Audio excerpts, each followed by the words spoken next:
So hello everyone, I welcome you all to UIS. So we will try to discuss जो प्रश्न हैं पूरे week के अंदर मेंस के जो पॉसिबल क्वेश्चंस हैं जो मैंने आपको प्रोवाइड भी किए हैं और आपने में से बहुत सारे स्टूडेंट्स हैं उन्होंने कंटिन्यूस बेसिस में जो आंसर है वो भी लिखा है। ये क्वेश्चंस बेस्ड हैं जो हमारा डेली बेसिस में हिंदू सेशन होता है उस पर बेस्ड ही क्वेश्चंस हैं।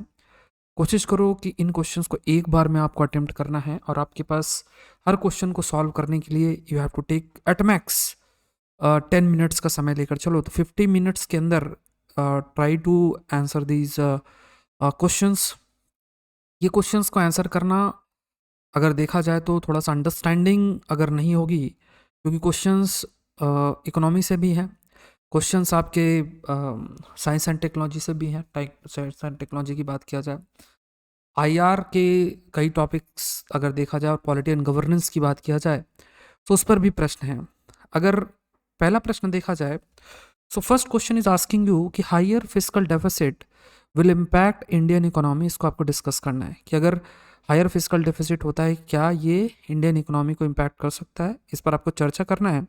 And when you are writing about it तो आपको ध्यान में रखना है कि पॉजिटिव एस्पेक्ट नेगेटिव एस्पेक्ट पर आप थोड़ा सा फोकस करें। डिस्कशन की बात की जाए अगर, और वे फॉरवर्ड लिखे तो 2 शब्द से ज़्यादा नहीं, मतलब 2 लाइन से ज़्यादा नहीं, क्योंकि 10 नंबर का प्रश्न है तो इसमें ज़्यादा स्कोप नहीं आपके पास होगा कि आप कोई बड़ा वे फॉरवर्ड लिखें। अब higher physical deficit will impact Indian economy, इसके कंटेक्स्ट में ये आपको पहले एक्सप्लेन करना है कि फिजिकल डेफिसिट क्या है, और डायरेक्टली एक सब हेडिंग डाल के आप मेंशन करें कि जो इंडियन इकोनॉमी है वो इंडियन इकोनॉमी किस तरीके से अफेक्ट होती है, पॉजिटिव इम्पैक्ट क्या है, नेगेटिव इम्पैक्ट क्या है। और पॉजिटिव एस्पेक्ट में जो इकोनॉमिक सर्वे में बात कही गई है जिसमें ये कहा गया था कि अगर अगर आप उधारी लेते हैं और उसका जो इंटरेस्ट रेट है वो लोअर है in comparison to the growth rate, तो ऐसे केस में अगर आप उधारी लेके थोड़ा इंफ्रास्ट्रक्चर और ऐसे एरियाज़ में खर्चा करते हैं जहाँ पे जो रिटर्न है दैट इज़ हायर, तो वो फिजिकल डेफिसिट आपके लिए नुकसानदायक नहीं होगा। बट अगर हम अनरैशनल वे में अनरैशनल अगर खर्चा करते रहेंगे कंटिन्यूस बेसिस में, तो वी कैन से कि उस कंटेक्स्ट में there is a high possibility कि जो प्रोडक्टिविटी है दैट कांट बी अचीव्ड, और जो फिजिकल डेफिसिट है वो कंटिन्यूस बेसिस में बढ़ता चला जाएगा। फ्यूचर के अंदर भी जो खर्चा है उसका रिटर्न आपका नहीं मिल पाएगा, तो इस कंटेक्स्ट में आपको मेंशन करना है। दूसरा प्रश्न है कि voice technology is useful to curb cyber fraud. Explain करना है, साइबर फ्रॉड पर लगाम लगाने के लिए उपयोगी है वॉइस तकनीक, इसको आपको एक्सप्लेन करना है कैसे है।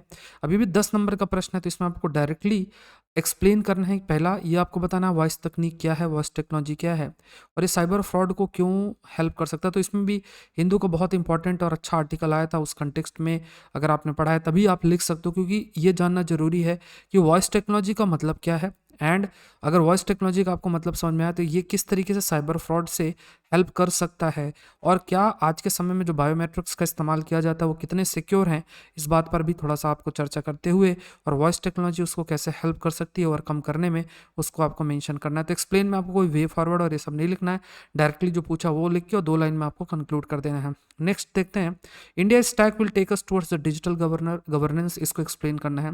पहले तो you have to explain 3-4 lines में कि इंडियन स्टैक का मतलब क्या है। अब उसमें जैसे आधार और बहुत सारी चीज़ें आती हैं, वो मैंने आपको हिंदू के अंदर भी डिस्कस किया था। सो इंडियन स्टैक का मतलब क्या है वो जानना है। उसके अलावा जो इंडियन स्टैक है उसको अगर आपने थोड़ा सा एक्सप्लेन कर दिया तो फिर ये आप मेंशन करने का प्रयास करें कि कैसे डिजिटल गवर्नेंस के लिए हेल्पफुल हो सकता है, टुवर्ड्स डिजिटल गवर्नेंस के लिए हेल्पफुल हो सकता है। तो एक एक एग्जांपल लेके मेंशन कर सकते हैं। और G20 में भी इंडिया ने इंडिया स्टैक के बारे में थोड़ा सा हाईलाइट किया, जिससे कि ग्लोबल लेवल में भी इंडिया के जो ये डिजिटल प्रोडक्ट्स हैं जो कि डिजिटल गवर्नेंस में एक इंपॉर्टेंट रोल प्ले कर सकते हैं, उनको हाईलाइट किया जा सके, इस पर आपको चर्चा करनी है। नेक्स्ट देखते हैं, explain the factors responsible for change in migration pattern in south Asia. जो माइग्रेशन पैटर्न है साउथ एशिया में बदल रहा है, तो क्या क्या फैक्टर्स इसमें रिस्पॉन्सिबल है, इसमें भी बहुत अच्छा आर्टिकल हिंदू के अंदर आया था, उसी पर बेस्ड ये प्रश्न है। और देखो ये चीज़ या इन प्रश्नों को देख के आपके मन में कभी नहीं आएगा कि कंटेम्प्रेरी इश्यूज या करंट अफेयर्स से प्रश्न हैं। और ये प्रश्न बेसिकली अगर देखो तो एडिटोरियल्स में जो डिस्कशंस हुए हैं हिंदू के सेशन, जो कि आप मंडे टू सैटरडे आपकी जो टाइमिंग होती है 8 सवा 8 से स्टार्ट होता है, और संडे के दिन जो है थोड़ा फ्लेक्सिबल रहता है, 12:30-1 बजे के समय आपका स्टार्ट होता है। तो यहाँ पे आपसे पूछा explain the factors responsible for change in migration pattern in south Asia. दक्षिण एशिया में प्रवास प्रतिरूप में परिवर्तन के लिए उत्तरदायी कारकों की व्याख्या करें।